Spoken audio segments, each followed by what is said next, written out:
Hi everyone, welcome to another episode of Rita's Book Club. This week I'm reviewing Throne of Glass by Sarah J. Maas. This is the first book of the Throne of Glass series, and after reading ACOTAR, I just felt so curious to read the other two series created by Sarah. I saw a few reviews online that advised me to read this one first after ACOTAR and to read this book before The Assassin's Blade, which is like a combination of short stories with the main character. In a land without magic, where the king rules with an iron hand, an assassin is summoned to the castle. She comes not to kill the king, but to win her freedom. If she defeats 23 killers, thieves, and warriors in a competition, she is released from prison to serve as the king's champion. Her name is Selena Sardothian. The crown prince will provoke her, and the captain of the guard will protect her, but something evil dwells in the castle of glass, and it's there to kill.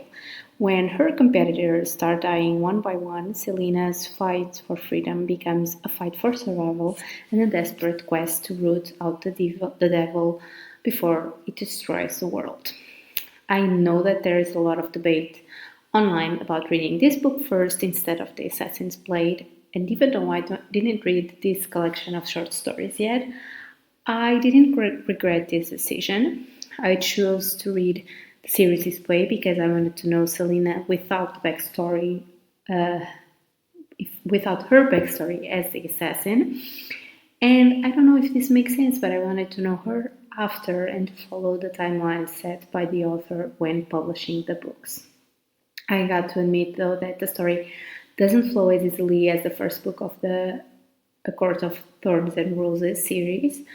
I feel like there was a lot of backstory, of a lot of history being fed into it in order to set the story for the next one and for us to understand the full picture.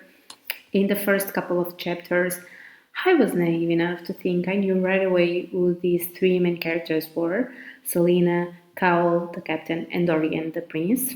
But I was so fucking wrong.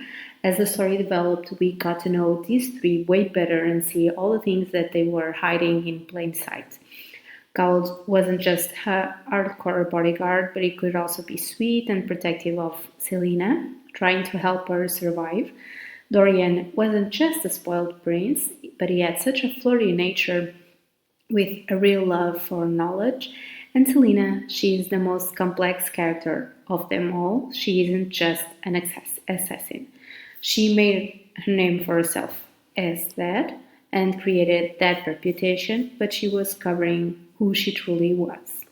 We don't even know fully well who she actually is when this book ends, but we definitely know that she is very important to the kingdom and that she has magic.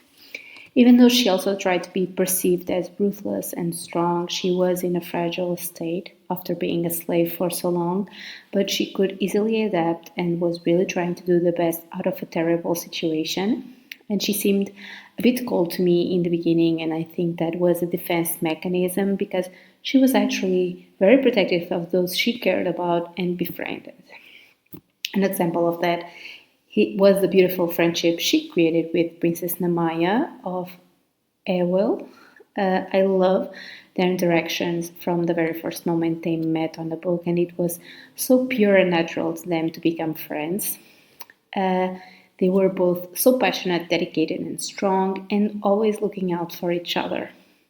As for the storyline, it became very intriguing and dark after a few chapters, and the whole mystery of who was actually murdering the contestants was so interesting, and I was hooked, especially when magic starts to be a major plot point. And of course, we are all rooting for Selena to win and become the king's assassin, but we know that she won't be the perfect little minion the king was hoping for with this competition, so I'm very excited to see what will happen next. I know that there are 8 books total in the series, and it's a big commitment, but I'm very curious to see how the story unfolds and these characters develop. Hopefully, I will start reading Crown of Midnight pretty soon. As always, if you like this video, please like, comment, and subscribe to my channel. You can also follow me on Instagram at Rita's Book Club for more content. Thanks for watching and see you next week. Happy readings.